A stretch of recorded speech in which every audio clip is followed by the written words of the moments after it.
पिछले दिन आपको प्रकाश के बारे में बताया चुका है। आज का टॉपिक है प्रकाश का परावर्तन। जब प्रकाश की कोई किरण किसी चिकने या रुक्ष तल से टकराकर पुनः उसी तल या उसी माध्यम में वापस लौट जाती है तो इस घटना को प्रकाश का परावर्तन कहते हैं। जैसे ये कोई तल है M1 M2, प्रकाश की कोई किरण ए भी है तो यहाँ ए स्रोत से प्रकाश की कोई किरण आती है और इस माध्यम इस तल के बिंदु बी पर आपतित होती है तो इस ए बी इस किरण को कहेंगे आपतित किरण।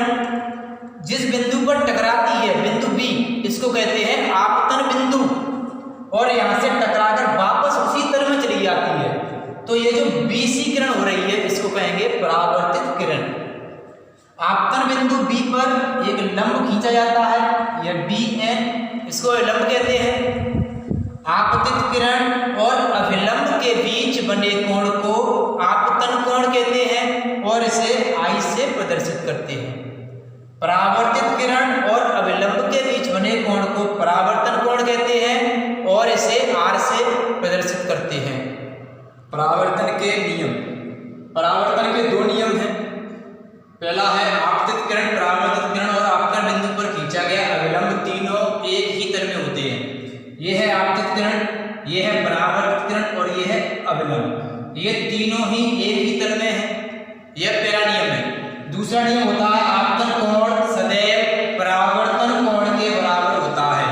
अर्थात ये जो कोण है ये आपतन कोण है और ये परावर्तन कोण है, ये दोनों ही कोण हमेशा बराबर होंगे। गोली दर्पण। गोली दर्पण कांच के खोखले गोलों के भाग होते हैं जिनके एक तल पर पॉलिश होती है। गोली दर्पण में दो तल होते हैं, एक दबा हुआ तल जिसको अवतल तल कहते हैं और एक उभरा हुआ तल जिसको उत्तल तल कहते हैं।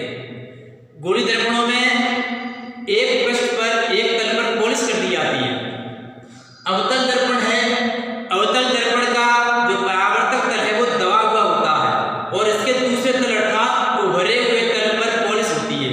जबकि उत्तल दर्पण में उसका जो उत्तल दर्पण है परावर्तक तल उभरा हुआ होता है और उसके दबे हुए तल पर पॉलिश होती है।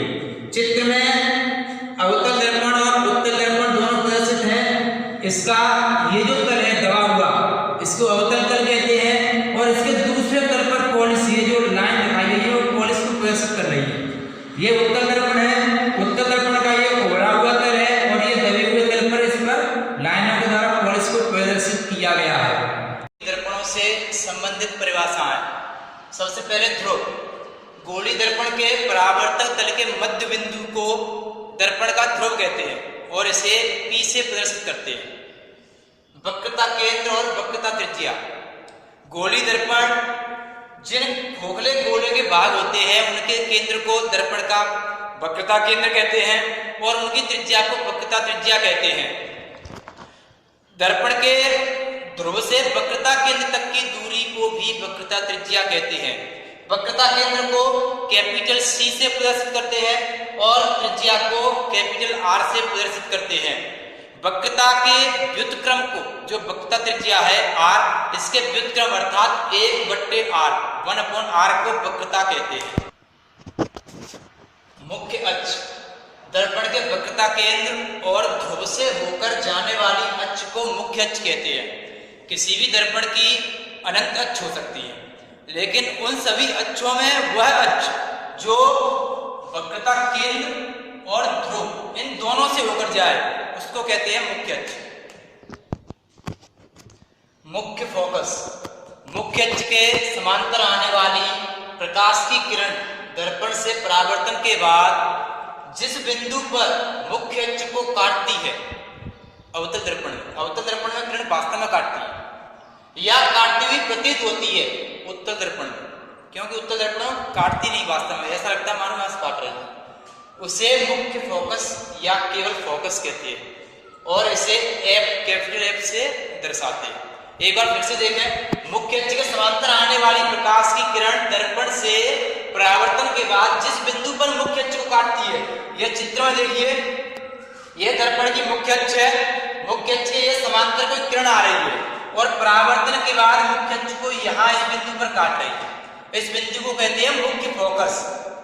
उत्तल दर्पण में बात करें तो परावर्तित किरण ये है, इस बिंदु पर काटने के बाद यहाँ से परावर्तित हो जाती है। ऐसा लग रहा है मानो ये किरण इस बिंदु से यहाँ से निकल रही हो, अतः ये इस बिंदु पर मुख्य अक्ष को काटती प्रतीत हो रही है, इसलिए उत्तल दर्पण में ये मुख्य फोकस है।